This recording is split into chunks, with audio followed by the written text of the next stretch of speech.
Hey FCC parents, Pastor Sarah here. As we're closing out our first series, I wanted to keep you updated on what it is we talk about here at FCC High School Youth Group. Well, one of the first questions that we wanted to answer is the question of purpose. After a year in pandemic, a lot of our students are asking the question, why was I made?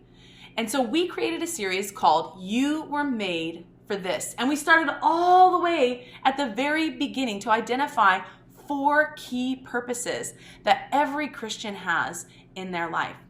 Now, the first one is really simple. It stems from God's deep love for us. You see, we were created because of God's love. You remember all the way at the beginning of creation, and God creates all of the world and then looks at human beings and says, you are very good. And then we fast forward all the way to Romans 8:38, where it talks about how Paul is convinced that there's nothing in all of creation, height nor depth, angel nor demons, nothing that will ever separate us from the love of God. And then we see that again when Christ gives up Christ's own life for us. Why?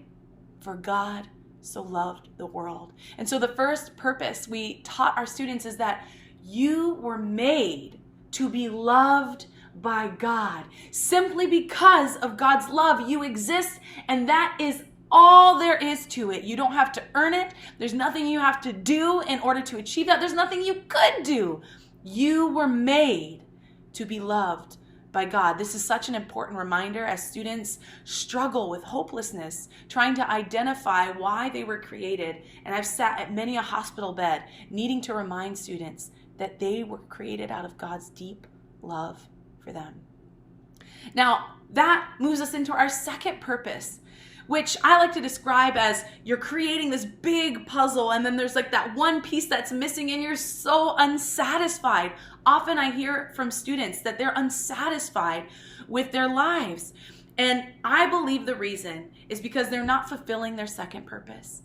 You see, we were made to love God in return. This is the number one commandment, and we can see that all the way from Deuteronomy to when Jesus repeats that commandment in the New Testament. Love the Lord your God with all your heart, with all your mind, with all your strength, right? We were made to love God back. And when we don't fulfill that purpose, we will remain unsatisfied because there's a piece of the relationship that's not quite in working order. And we talk to our students about how this isn't a list of rules or guidelines to follow, but a posture of life. When you love someone, you want to get to know them. When you love someone, you're curious about them. When you love someone, you want to spend time with them. When we love God, we will position our lives around wanting to know God, wanting to express our love for God, and being curious about God. Now this pushes us right next into our third purpose. We were made to love others. Now this is a pouring out of the love that God has already given to us.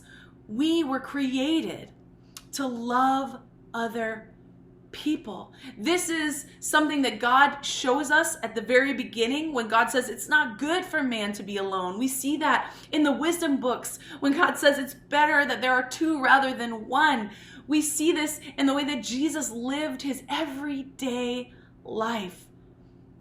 When I ask the students, hey, for your non-Christian friends, those that aren't a part of the church, would you say that they would describe the church with this word? With love? And every student in the room shook their head like this. And so I talked about how we as Christians are called to correct that narrative because the Bible says that they will know us by our love. And until they do, we're not talking about love enough and we're not doing love well enough. So we were made to love other people.